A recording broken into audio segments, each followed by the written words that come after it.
All right, Makers Music School, what is going on? I want to talk about some strategies that might help you when you're working with 808s. In this specific scenario, we're going from guitar bass to 808 because I think it's cool in like a section switch up, especially on a hip hop track like this one.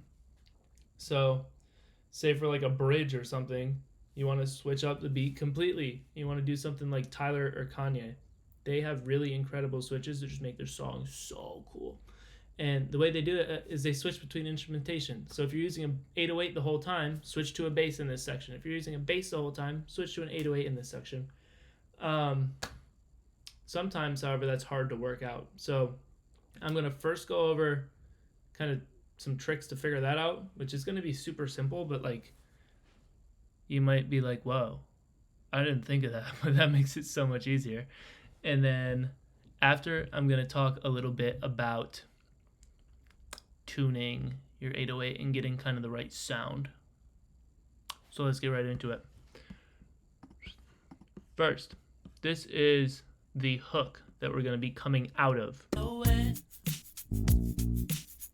with guitar bass. I think I like your silhouette. I bet she's freaky and obsessive, so don't get too possessive with me. Boom, boom, boom, boom, boom, boom, boom, boom, boom, boom, boom, boom, boom, boom, boom. So I'm thinking something like that for my 808s, but if I go to play it, I'm coming out of here.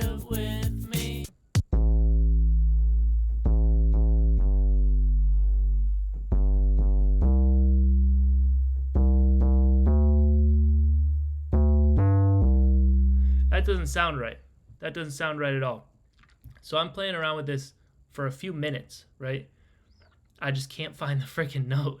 I cannot find the right arrangement of notes. I even pulled out the bass and go, okay, so if I'm playing this note on bass, this obviously won't happen to you if you're using MIDI, but I am using a real bass for this. So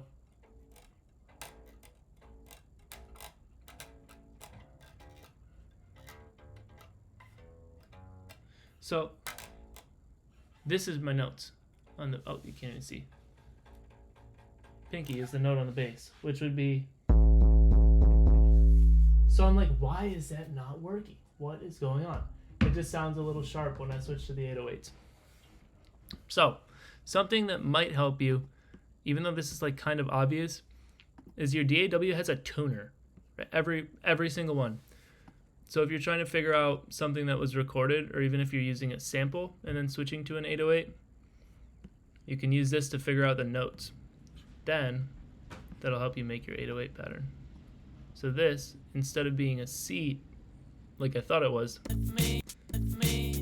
this tells me it's a C sharp. So that immediately told me for my 808, I don't want to play this. Where is it? I want to play this. So then we came up with this little bit.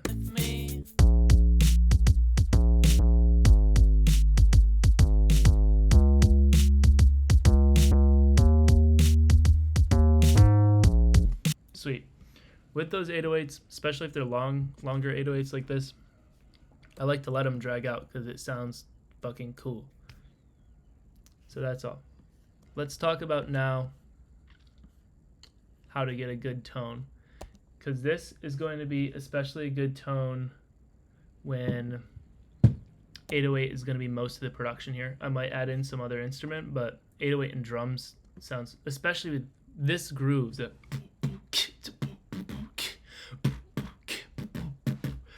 such a sick groove. I love it. This plays in my head almost 24/7. But no, let's talk about this bass tone. First thing we do, pick out a sound we like. This is just a sine wave. If we pulled up an EQ, we'd probably see a sine wave and maybe very little else. Yep.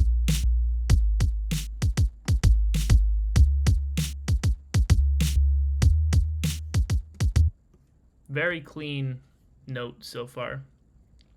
So we are not starting from 0. It's not a perfect sine wave. If we do look at this, it's not a perfect sine wave, but if you do have a library like this, we can take this almost sine wave and make it cooler. This we're going to do with distortion. This is probably something like RBase, which honestly I would suggest using instead. Compressor, get a nice crunchy compressor, and some limiting. This distortion is huge. Listen to the difference.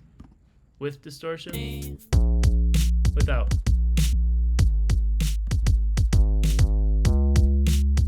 This we just want to make it nasty as possible. So get a bunch of like...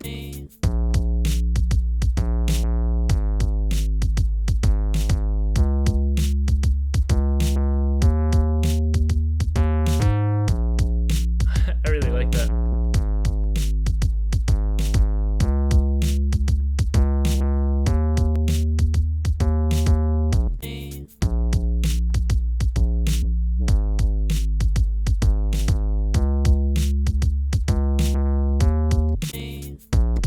I'm trying to experiment if I should cut out any high frequencies or just leave it like this. Because if it's the only instrument in there, I really don't mind having it just kind of everywhere.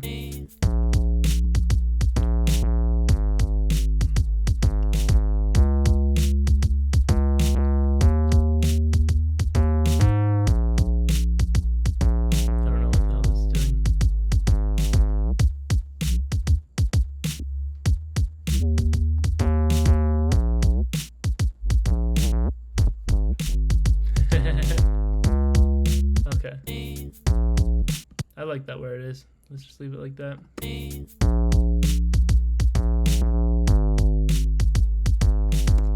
That's good. This is another note. With this, or like something like RBase, or you could use a multi-band compressor with the bass boost setting.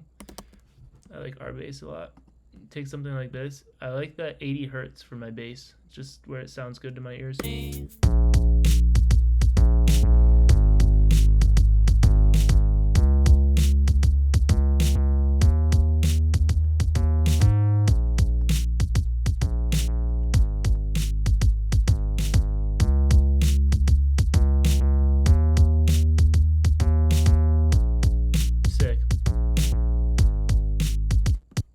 Sweet. And then now that that's kind of drowned out the drum, actually entirely drowned out the drum, we're gonna get that same, what's going on here? Fun. Let's try overdrive maybe. We want to add some more saturation to our drums as well to make up for what we just did with the bass. Don't want the bass to swallow our drums.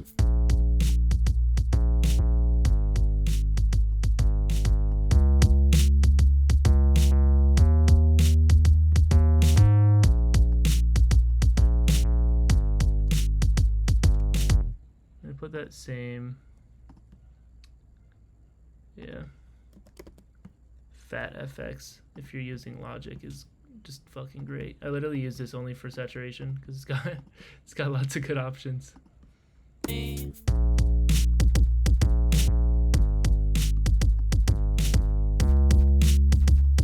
The bit crush is usually a little too nasty for my liking, so I'll turn it up a little bit, but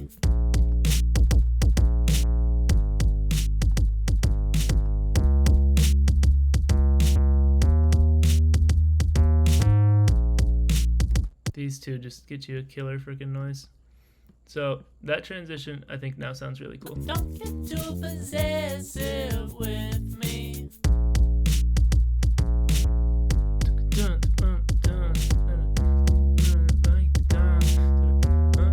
Take some time. Faithful lies. Something like that. But yeah, I think that's all I got. That's kind of a simple, what was that, 10 minutes? How to make a cool 808 transition. There we go. I'll see you in the next one. If you want to learn more of this stuff, I have a free community where I teach this stuff, so I'd like you to join. And then we can be friends inside of it. That's all. I'll see you in there. Bye bye.